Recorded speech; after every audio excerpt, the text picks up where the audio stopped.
Welcome back to the workshop. It's that time of the year where we as woodworkers have to give away cutting boards as gifts, so we're gonna make this one. Let's get started.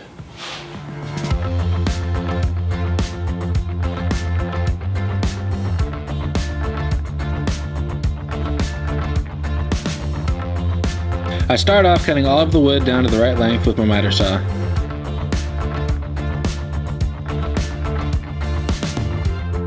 Then I plane them down to all the same thickness.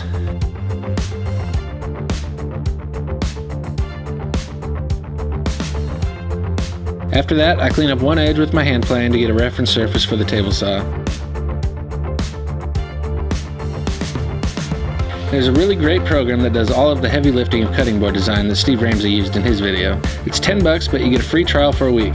So use your trial this year, forget all about it, and then spend the $10 next year when you need it again. Once you finish the design, it gives you plans for exactly what you need to cut and glue up. It's awesome. I'll have a link down below in the description. Back to the real world. I ripped everything to width following the plans.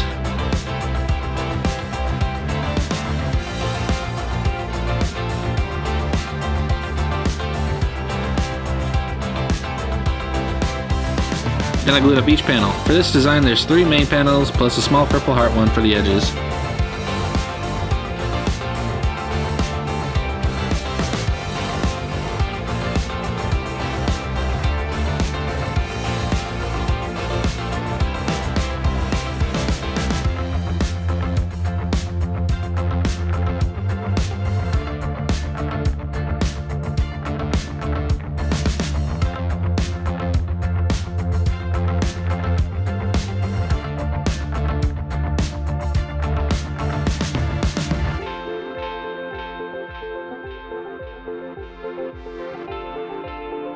Once they dried, I cleaned up the glue lines, flattened everything with my hand plane, and then sanded it smooth.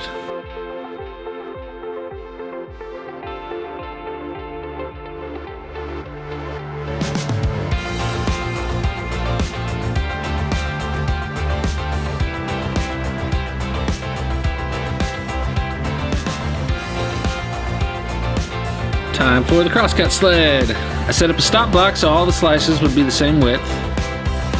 Then I cleaned up the edge with a short pass and then started cutting my slices.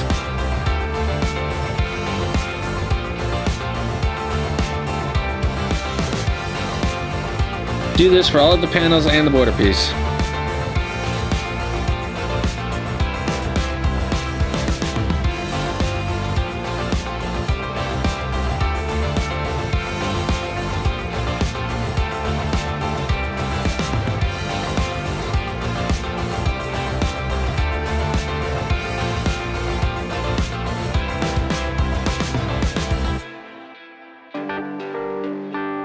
Time for the glue up.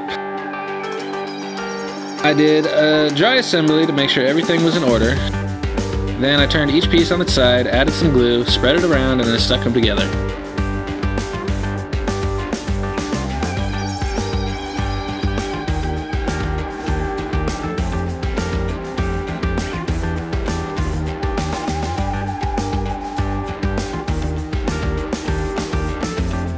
I tightened down the clamps just enough so the slices could move a little bit and did the final alignment.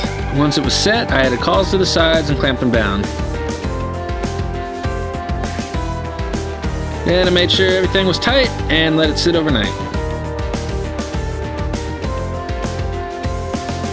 I had a, let's call it a learning experience in planing end grain cutting boards.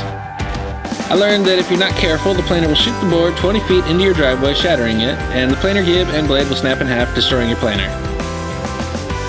So rather than risk all that, I'm just going to sand it a lot. Once I get it to 220 grit, I run the edges through the table saw to clean them up. Now to add some handles and round the edges over to make it extra fancy. I used a cove bit for the handles and a 1/4 inch roundover bit for the bottom.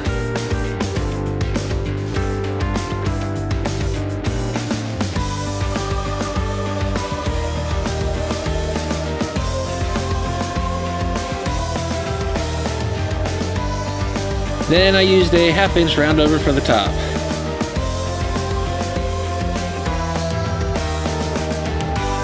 And back to lovely, lovely sanding. I used the sander to soften the handle edges where the router couldn't get to, and cleaned up any router marks.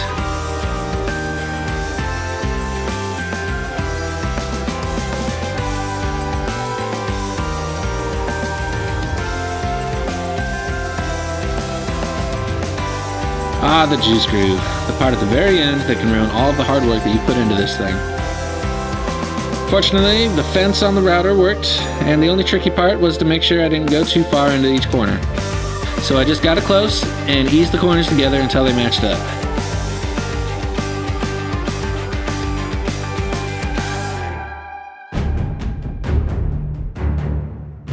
I cleaned up the router marks with some hand sanding and a Dremel with a sanding attachment.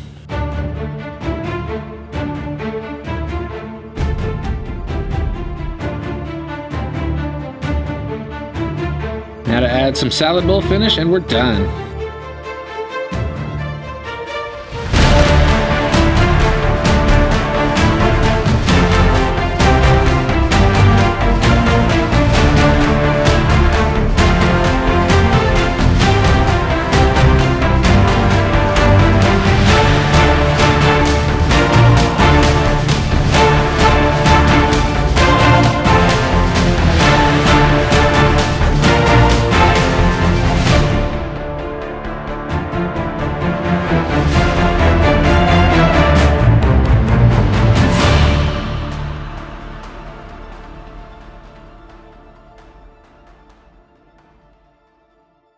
Alright, thanks for watching.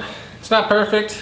There's some inconsistencies in the Purple Heart, but that's because my table fence saw sucks. So, if anybody wants to send me a saw stop for Christmas, well, just let me know.